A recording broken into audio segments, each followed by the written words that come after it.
The mud shelter. The ground was wet and the sky was dark with smoke. Explosions still echoed in the distance. Buildings had fallen. People had vanished.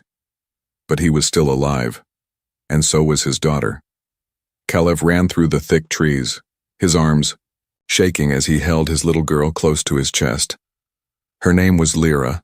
She was only 6 years old. Her small arms were wrapped around his neck, and her face was buried in his shoulder. She didn't cry anymore.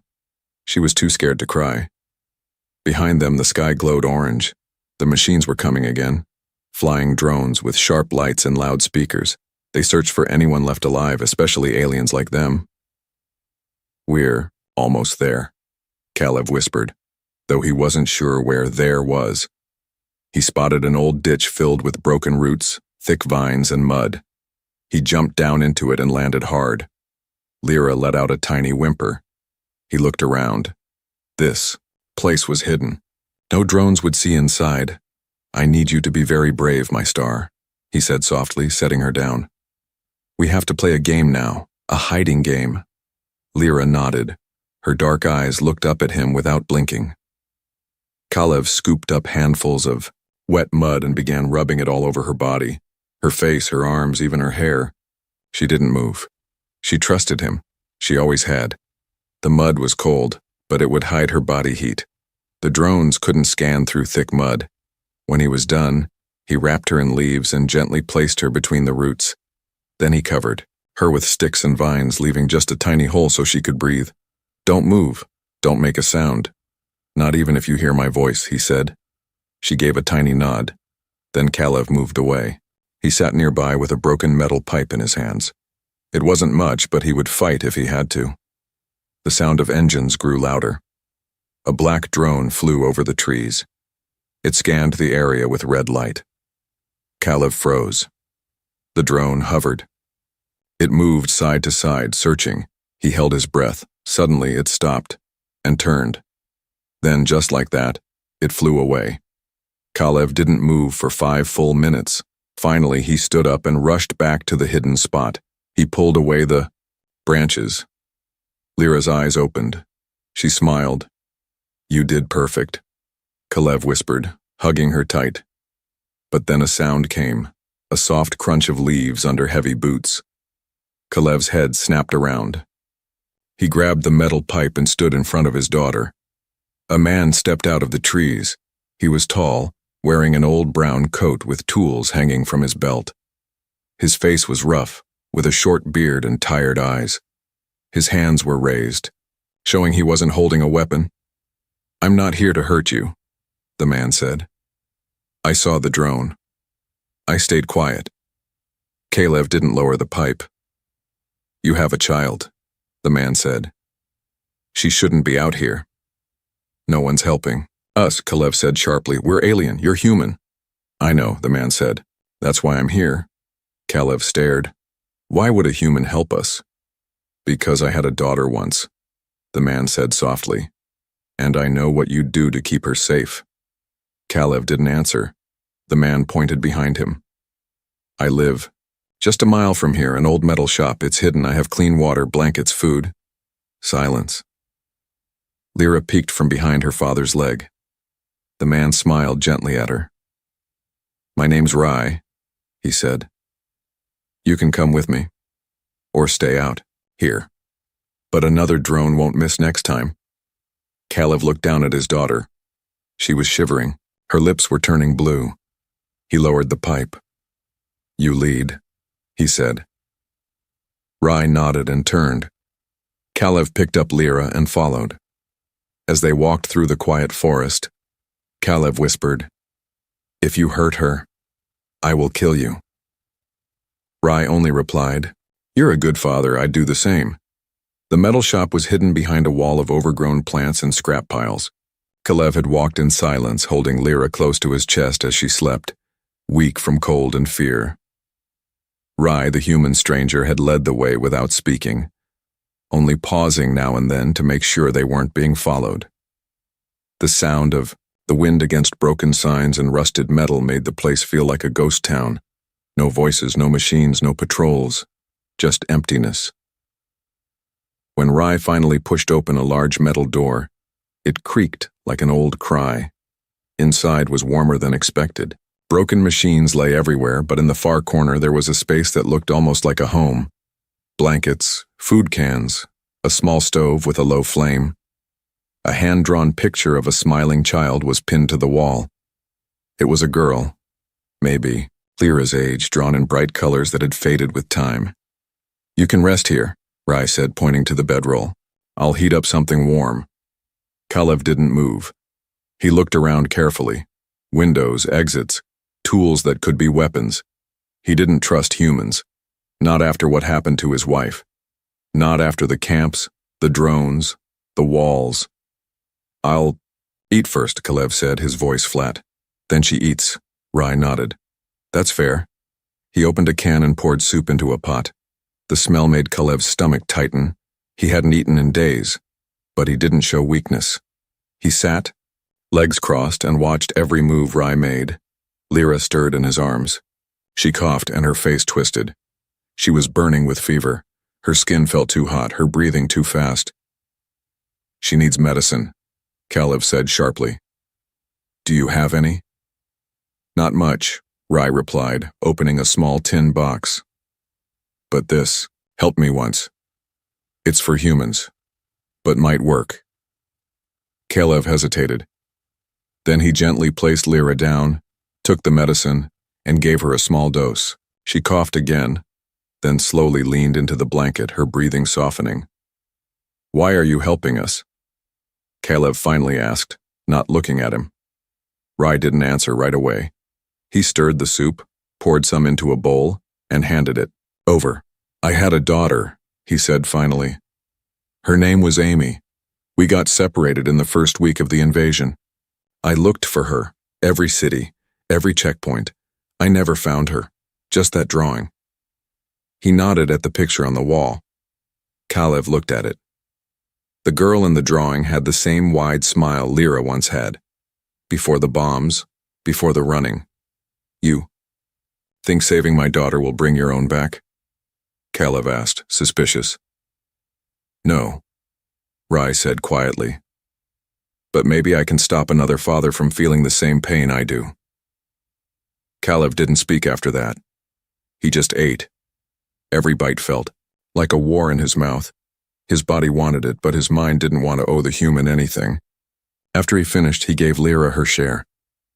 She ate slowly, her small hands trembling. That night, Rai set up an old heater beside their bedroll. Lyra curled up beside her father. Kalev didn't sleep. He kept a broken screwdriver hidden under the blanket just in case. In the middle of the night, Lyra woke up crying. She had wet herself in fear. Rai didn't laugh. He simply brought over warm cloth, helped clean her up, and wrapped her in another blanket. "I used to do this for Amy," he whispered. Kalev watched silently, something tight pressing in his chest. No tricks, no harshness, just kindness. Soft and careful. The next morning, Kalev checked Lyra's temperature. It had gone down slightly. Her skin was still warm, but her breathing was better. "She'll live," he said. For the first time, his voice sounded less like stone. Rai smiled. "Good." Later, Rai showed Kalev how to lock the doors from inside and explained the escape hatch under the floor. "If soldiers come," he said, "you take her and go through there. Don't wait for me." "Why would you help us escape?" Kalev asked. "They'd punish you. They already did," Rai said. "I lost everything once. I won't lose what little I have left." The day passed quietly. Lyra played with a small plastic toy Rai had found. Kalev watched her laugh. It was the first time in weeks, but even as things grew peaceful, a cold wind whispered through a crack in the roof. A camera blinked red outside, hidden under rust and wire. Someone was watching. Kalev sat by the door, watching the cracks in the wall. He didn't sleep much. Even though the metal shop was quiet, warm, and filled with food, something inside him refused to relax. Trust didn't come easy, not after what he'd seen. Humans and aliens once traded together, Now they hunted each other like wild animals. Rai was different, yes, but Kalev couldn't forget that even kind hands could turn cruel when it mattered. Lyra, on the other hand, had begun to smile again. She followed Rai around, helping him stack wires, clean old tools, and sort cans of food. She even laughed when Rai pretended to be a silly robot, moving stiffly and saying, "Error, too much cute." She giggled and hugged his leg like she'd known him forever. Kalev didn't like it. He didn't show it. But every time she looked at Rai with those wide eyes, every time she laughed, he felt a tightness in his chest. He was her father. He had protected her through fire, hunger, and death. But now she was calling Rai uncle, and one night, half asleep, she called him Papa. Kalev had been sharpening an old blade when he heard it. He froze. The word hit him like a stone. Rai paused too, clearly surprised. He didn't say anything, just gently tucked her in and smiled. But Kalev didn't smile. Later, when Rai sat down to eat, Kalev stood in front of him, silent and cold. "She's not your daughter," he said flatly. Rai looked up slowly. "I know that." "Don't act like you don't enjoy it," Kalev continued. "Her calling you that, her hugging you, it's easy to forget who she belongs to." Rai put down his spoon. "I'm not trying to take your place." "Good," Kalev said, gripping the table's edge. "Because you never can." There was a long silence between them, just the hum of the heater and the low wind outside. "I lost my daughter, Kalev," Rai said finally. "I'm not trying to replace her, but your child, she's in pain, she needs warmth, love. If a smile or a hug from me helps, is that such a bad thing?" "She has me." Rai nodded. "She does. And you've done more than most fathers ever. Could, but maybe she needs more than one person to feel safe again." Kalev didn't reply. He turned and walked away, but the words stuck in his mind like thorns. That night, Kalev dreamed of his wife. The last time he saw her, she had begged him to run, to take Lyra and go. He had carried their daughter while she held off the patrols. He had never even seen her body. He woke up sweating. Lyra was sleeping peacefully beside Rai, her tiny hand holding his shirt. Kalev clenched his fists. The next day was quiet. Too quiet. Rai worked on repairing an old transmitter, but every now and then he looked toward the front gate as if sensing something. "Something's wrong," he muttered. Kalev noticed it too. The birds were gone. No forest sounds. No wind through the trees. He stepped outside. That's when he saw it. A tiny red light, blinking on the corner wall. One that wasn't there before. A camera, hidden under rusted wires. Someone had placed it there. Kalev rushed back inside. "We've been found," he said sharply. "Camera. East wall." Rai didn't panic. He grabbed his tool bag and rushed to the hatch beneath the floor. "There's an escape tunnel. You go through that with Lyra. It leads to the stream bed 2 kilometers south." "What about you?" Kalev asked. "I'll stay. I'll shut down the beacon. Maybe distract them." "You'll be killed." Rai looked him in the eye. "Better, me than her." Kalev hesitated. For the first time, something inside him cracked. Maybe trust wasn't so impossible. "You'll meet us there," he said firmly. "You will come back." Rai gave a half smile. "I'll try." Kalev turned and grabbed Lyra, who was already awake and trembling. He wrapped her in a blanket and held her close. "Time to play the hiding game again," he whispered. She nodded. Her eyes were wide with fear, but she didn't cry. Kalev looked at Rai one last time. "If you survive, I'll owe you." Rai shook his head. "You owe me nothing. Just keep her safe." As Kalev dropped into the tunnel, the sound of boots echoed outside. The soldiers had arrived, and Rai turned toward the door, alone. Kalev ran. Through the narrow tunnel, his heart pounding like thunder. He held Lyra close, her small face pressed into his shoulder. The tunnel was dark and smelled of rust and mold, but it was better than the cold light of drones and death. Every few feet he paused to listen, but the sounds from above were far away now. No gunfire, no footsteps, only silence. That was almost worse. When they reached the end, the tunnel opened into a dry stream bed, hidden between tall grass and broken stones. Kalev climbed out, checking the sky. No movement, no sounds. He crouched low and moved fast, keeping to the shadows as Lyra clung tightly to his chest. She was warm, too warm. After half a kilometer, he found a small cave. It was narrow, but deep enough to stay hidden. He laid her down carefully, then touched her forehead. It was burning again. The fever had returned. Kalev cursed under his breath. The medicine Rai gave her wasn't enough. She needed real treatment, something only available in the cities. But the cities were locked down. Aliens weren't allowed, especially not him. Lyra whimpered softly. "Papa, it hurts."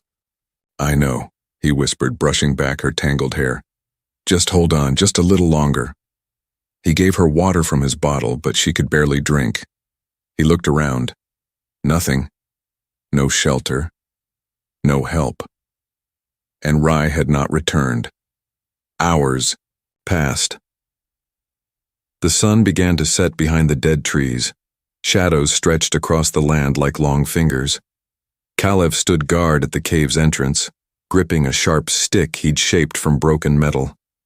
Every sound made him flinch. Every wind that moved the grass made him ready to fight. Then, just as the sky turned purple, a voice whispered through the grass. "Kalev." He spun around, raising the stick. Rai stepped into view, breathing hard and bleeding from a deep cut on his forehead. His coat was torn, and smoke clung to him like dust. "You're alive," Kalev breathed. "Barely," Rai said. "They came, with scanners. I fried the power line before they could ping the basement, bought some time. You led them away?" "I had to." Kalev helped him into the cave, his grip firm. He laid Rai down beside Lyra. She opened her eyes weakly. "Uncle Rai?" Rai smiled, wincing. "Still strong, little one?" She gave the tiniest nod. "She's burning up," Kalev said. "Do you have more medicine?" Rai reached into his pocket. "One last dose. After this, we'll need real help." Kalev gave her the pill and water. She swallowed slowly, then closed her eyes again. "She needs a healer," Rai muttered. "There are none for our kind," Kalev said bitterly. Rai looked at him. "I know someone." Kalev narrowed his eyes. "Another human?" She was a nurse. Before everything. She doesn't work for the military. She helps those who can't pay or can't show their faces. Kalev didn't answer right away. "Trust?" Again. "Risk again." "She lives across the valley," Rai continued. "It's a long way. But if we wait, Lyra might not survive the night." Kalev looked down at his daughter. Her lips were dry. Her small fingers trembled in her sleep. He made his decision. "Lead the way," he said. Rai got up slowly, leaning on Kalev. Together they moved through the grass, taking turns carrying Lyra. The valley stretched ahead like a dead world. Silent, dark and wide. Drones flew above sometimes, scanning the earth with blue lights. The men dropped flat every time, covering Lyra with their own bodies. At one point, a small beast sniffed at them. Kalev grabbed it by the neck and broke it before. It could howl. He hated killing, but Lyra's breath was growing weaker. Finally, they reached a small hut built into a rocky hill. It looked abandoned. The door was covered in vines. Rai knocked 3 times, waited, then knocked twice more. A light flicked on. The door opened slightly. A woman with silver hair and a scar across her cheek peeked out. "Rai," she whispered. "I need help," he said. "For a child." Her eyes widened when she saw Kalev, and widened more when she saw Lyra. "She's alien," the woman said. "She's dying," Rai replied. The woman hesitated. Then she stepped aside. "Get in." They carried Lyra inside.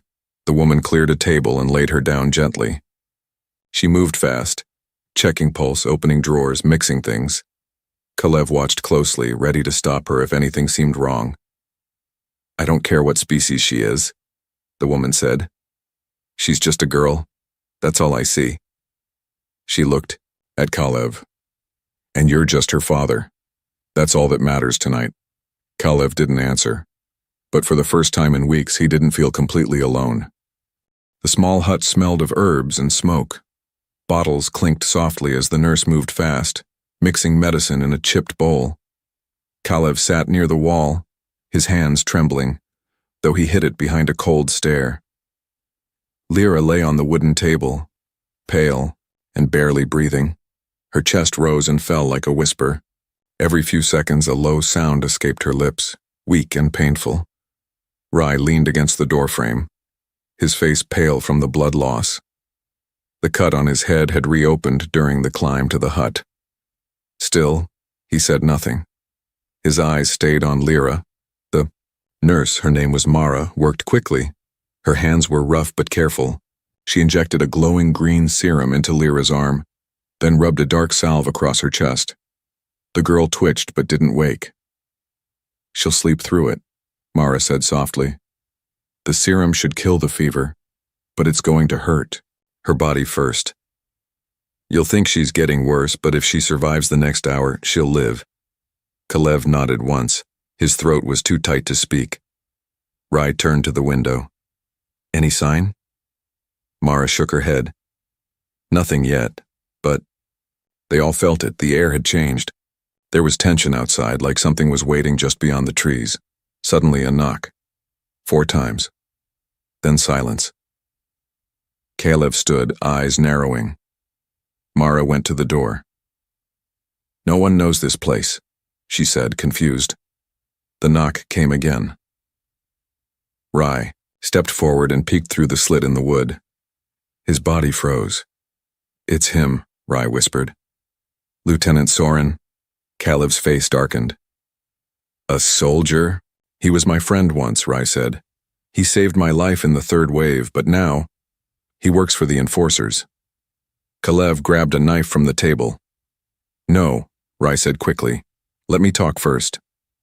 Mara opened the door just enough to let the tall soldier step in. His face was clean-shaven, his eyes sharp, his armor freshly polished. He looked around the room and paused when he saw Kalev. Then his eyes landed on Lyra. He stepped forward. She's infected? She's sick, Rai corrected. You're harboring fugitives, Rai. That's treason. She's a child, Rai said. A dying one. Soren took off his helmet. You think the law cares how small they are? Care, Rai said calmly. I know you do too. Soren stared at him. You're risking your life for them. You'll lose everything. I already did. There was silence. Soren turned to Kalev. You trust him? No, Kalev said honestly. But he saved her. Soren looked at the girl again. Her fingers twitched. A sound came from her lips. A soft, sleepy call. Papa. Something broke in the soldier's face. He stepped back. You have one? Hour. I'll tell patrols I found nothing. You're letting us go? Kalev asked. Soren's jaw clenched. You didn't see me. I didn't see you. Then he walked out, armor shining in the fading sunlight. As the door shut, Rai let out a breath he didn't know he was holding. You trusted him, Kalev said quietly. I gambled, Rai replied. Big difference, Lyra cried out suddenly. Her body arched off the table. Mara rushed to her side. The serum is working. Hold her hands. Kalev rushed forward, taking his daughter's tiny fingers in his own. She was burning. Her skin was slick with sweat. She moaned in pain, her face twisting. I'm here, he whispered, voice cracking. I'm right here, Lyra. Minutes passed like hours.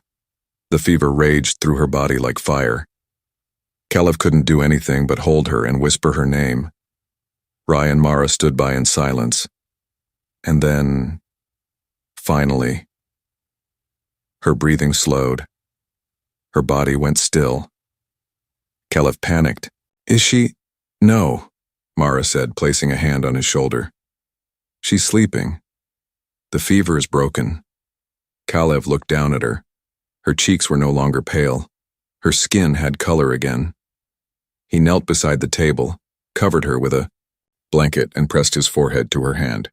"Thank you," he whispered. Rai looked away, blinking fast. Mara cleaned her tools. "You can stay the night, but by morning you'll have to move. Soren won't hold the patrols forever." Kalev nodded. "We'll leave before sunrise." That night, Kalev sat beside Lyra and watched her sleep. He looked at Rai, who rested near the fire, one arm wrapped around an old pillow. "She called you Papa again," Kalev said suddenly. Rai looked up. "I didn't like it," Kalev added. "But I understand it now." Rai didn't speak.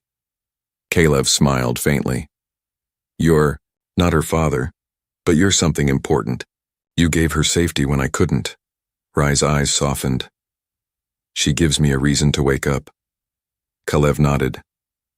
"Tomorrow, we go together." Rai leaned back, eyes closing. "Like a family?" Kalev looked down at his daughter and whispered, "Yes, like a family." The morning came slowly, bringing soft golden light over the rocky hills.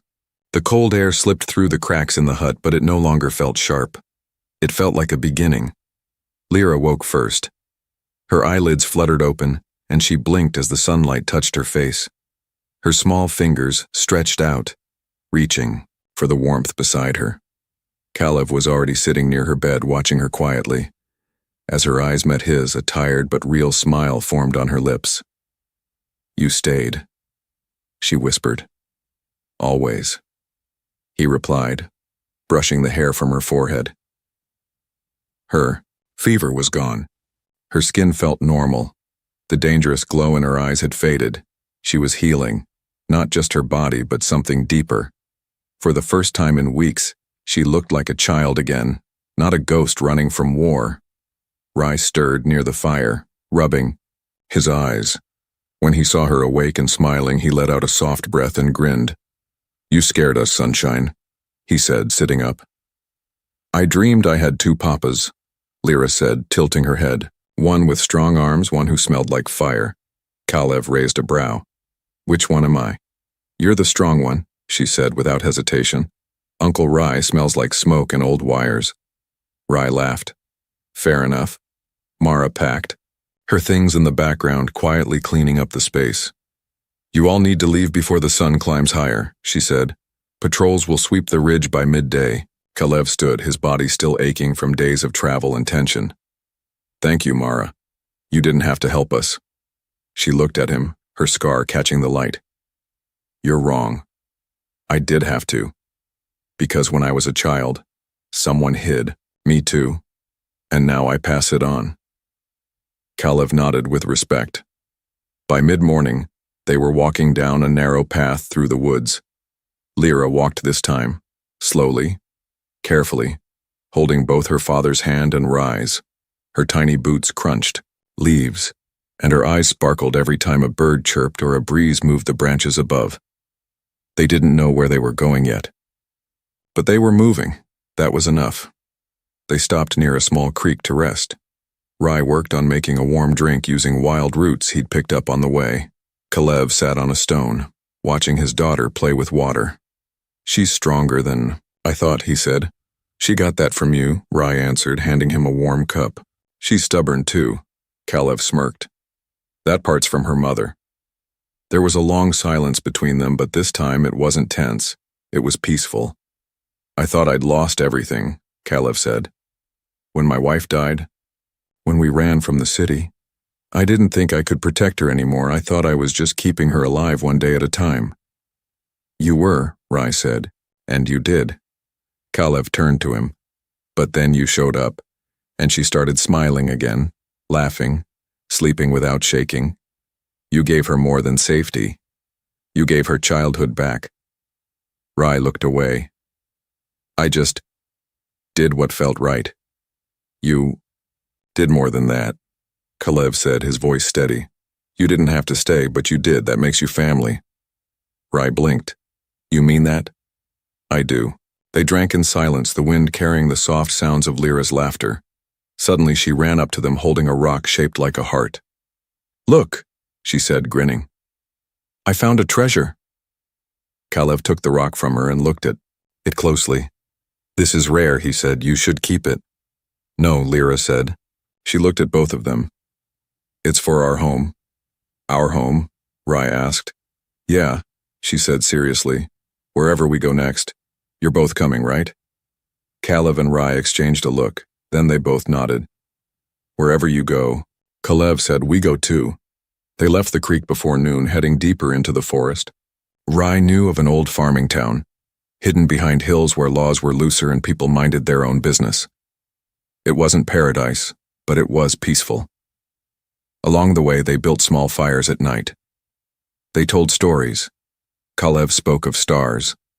Lyra invented tales of flying dogs, and Rye shared memories of Earth and old cars that ran on wheels instead of light.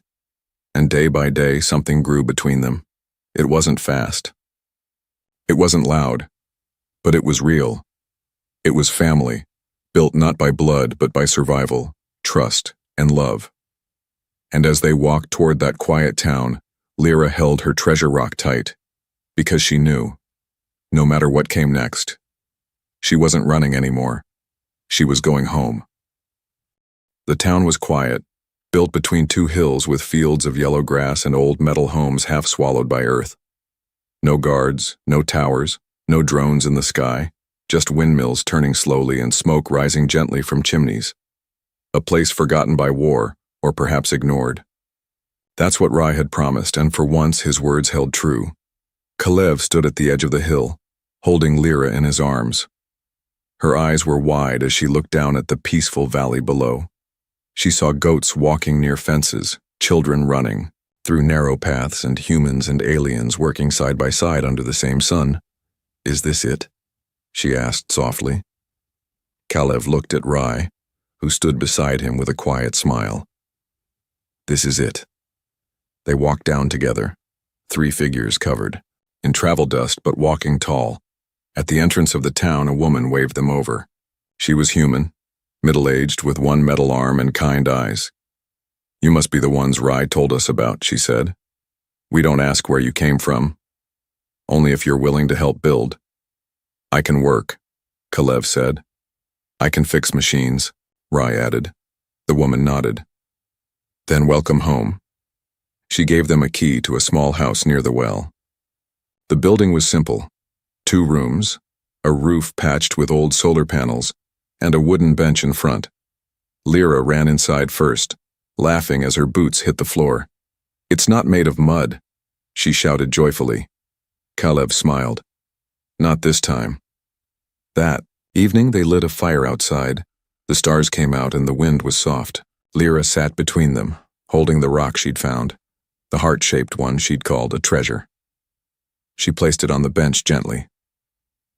"This will stay here," she said. "So the house remembers us." The days passed like dreams. Kalev helped build fences, grew food in the dirt, and fixed broken pipes.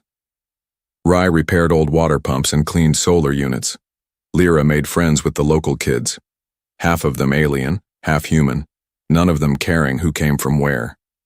She laughed again, loudly and often. She danced when the villagers played music in the square, spinning in a simple dress someone had sewn for her. No more rags, no more running. Kalev kept watching her.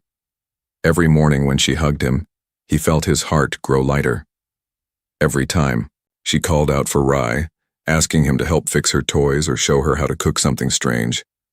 Kalev didn't feel jealousy anymore. He felt peace. One afternoon, the town leader came to visit. She brought papers, official ones. "It's time to register," she said, "so we can protect you if the world ever comes looking again."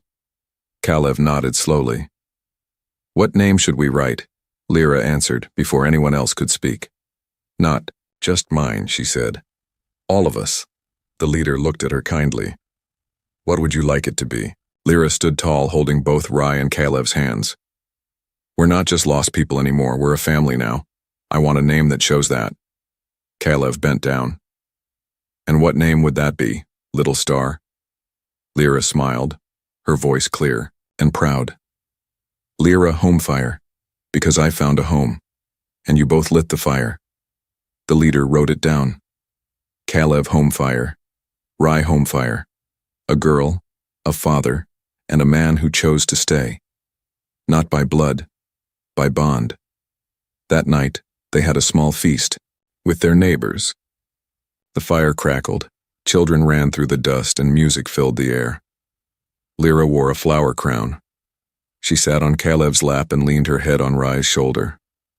"Do you think Mama would be happy?" she whispered. Kalev looked up at the stars, his heart full. "I think she's smiling right now." Rai put an arm around both of them. "You're safe. That's what she wanted." Lyra nodded. "I'll never be scared of mud again." Kalev laughed softly. "Good, but we'll never need it again." From that day forward, they were known as the home fires. People in the town saw them as a family, strong and strange and loyal. Kalev found peace in building things instead of hiding. Rai found something better than his old memories. He found purpose again. And Lyra? She grew up wild and kind, strong like her father and clever like the man who had once smelled like smoke and wires.